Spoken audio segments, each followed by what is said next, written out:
អ្នកណាអាចដកដៃទេពជ័យឈិញបានគឺជាបរិះក្នុងចិត្តរបស់ខ្ញុំហើយអូយពិតមែនទេ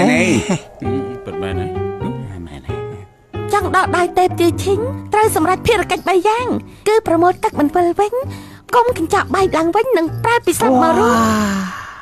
មានទេវតាមានយុទ្ធសិលខ្លាំងជាច្រើនសុទ្ធតែឆ្លងមិនផុតដំណាក់ទទួលដាវទេពជ័យឈិញកុំថាឡាយបិសាចកពិកពុកទាំងនេះគ្មានផ្លូវនោះទេអេយ៉ាទេវតាតើយ៉ាងម៉េចចង់ឆ្លងកាត់ដំណាក់កាលទាំង3នោះគឺមិនអាចពឹងលើយុទ្ធសិលបានទេនៅចំពោះមុខចិត្តស្មោះទេវតាបិសាចសិតស្មើគ្នាលោកជាអ្នកណាមិនក៏ដឹងរឿងរ៉ាវដៅទេពជ័យឈិញដែរខ្ញុំគឺបិសាចចាស់ភ្នំខ្មៅបិសាចចាស់ត្រូវអស់ចាស់ទេមើលឃើញវងភ័ក្រដ៏ស្អាតរបស់ខ្ញុំមិនរំភើបចិត្តស្ដាប់ឮឈ្មោះរបស់ខ្ញុំដ៏អស្ចារ្យគ្មានប្រតិកម្មឬក៏នាងមានមនុស្សនៅក្នុងចិត្តហើយខ្ញុំមានមនុស្សក្នុងចិត្តឬអត់មិនសំខាន់ទេរឿងសំខាន់អ្នកណាអាចដកដៃទេពជ័យឈិញបានខ្ញុំនឹងរៀបការជាមួយអ្នកនោះតែខ្ញុំឃើញមុខដ៏ស្រីស្លារបស់លោកដឹងថាលោកដកមិនបានទៅហើយឡូបើសិនជាខ្ញុំអាចដកដាវទេពជ័យឈិញបាននាងពិតជារៀបការជាមួយខ្ញុំមែនទេ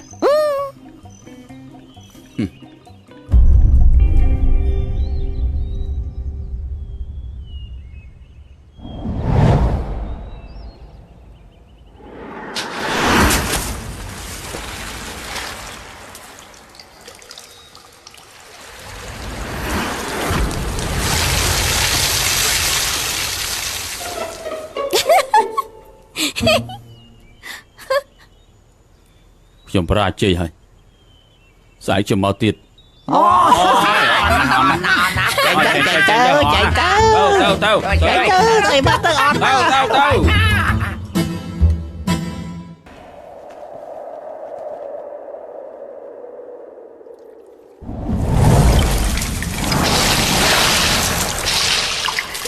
អេ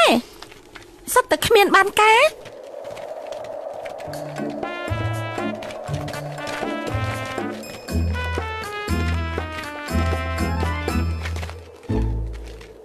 យកមកខ្ញុំខ្វះការគួសមសុំទោសសូមទេពធីតាក៏ប្រកាន់នឹងខ្ញុំអីយកមិញទេយកមកខ្ញុំទៅវិញបានពិចារណាកំហុសខ្លួនឯងយ៉ាងច្បាស់សម្រាប់ថាត្រូវតែប្រញាប់មកបញ្ជាក់ពីសមត្ថភាពឲ្យខ្ញុំសាកម្ដងទៀតទៅបានទេ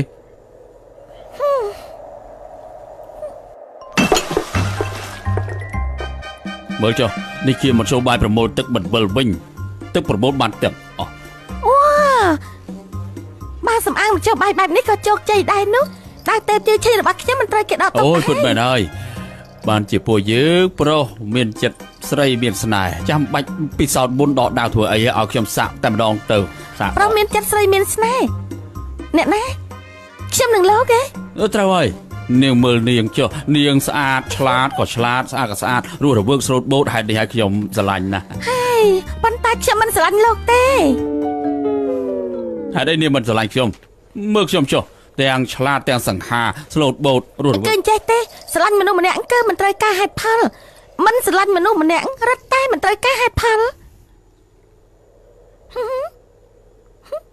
ខ្ញុំចេះក្បាច់គុណណាខ្ញុំអាចការពារនាង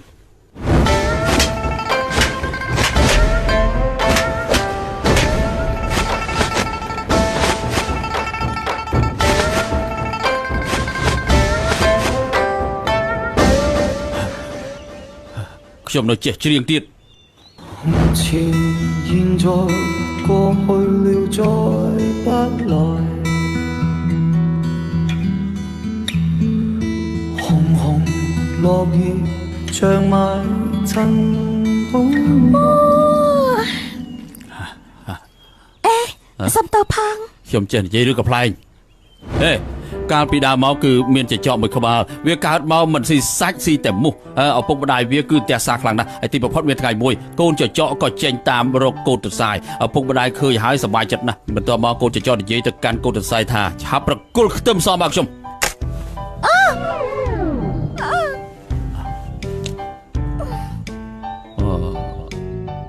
ខ្ញុំព្យាយាមដំឡឹងហើយនាងនៅតែមិនស្រឡាញ់ខ្ញុំទៀត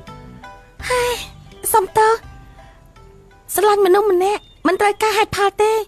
ទោះលោកមិនចេះក្បាច់គុណក៏នាងយល់ថាលោកជាមនុស្សប្រកែកជាងគេក្នុងលោកដែរឲ្យតែមានលោកនៅក្បែរនាង នាងក៏មិនខ្លាចនាងក៏មិនត្រូវការលោកនិយាយរឿងកំ pl ាញ់ឲ្យនាងសើចព្រោះឲ្យតែនាងនឹកឃើញលោកនាងក៏អាចសើចចេញសម្លេងដែរ ពេលលោកសប្បាយចិត្តនាងក៏សប្បាយចិត្តពេលលោកពិបាកចិត្តនាងក៏ពិបាកចិត្តជាងលោកទៅទៀតនៅចំពោះមុខនាងលោកមិនចាំបាច់ព្យាយាមអ្វីទាំងអស់ក៏មិនចាំបាច់ប្រុងប្រយ័ត្នព្រោះលោកក៏ដឹងថានាងមិនអាចចាកចេញពីលោកទេ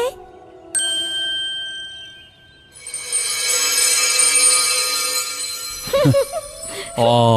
កែវភ្នែកនាងបញ្ចេញពន្លឺព្រិច លោកធ្លាប់ជួបមនុស្សបែបនោះទេខ្ញុំប្រាប់ចុះកុំមានថ្ងៃមួយលោកនឹងបានជួបរីដែលបានស្គាល់លោកជូនពរលោកឆាប់រកឃើញសុភមង្គលខ្លួន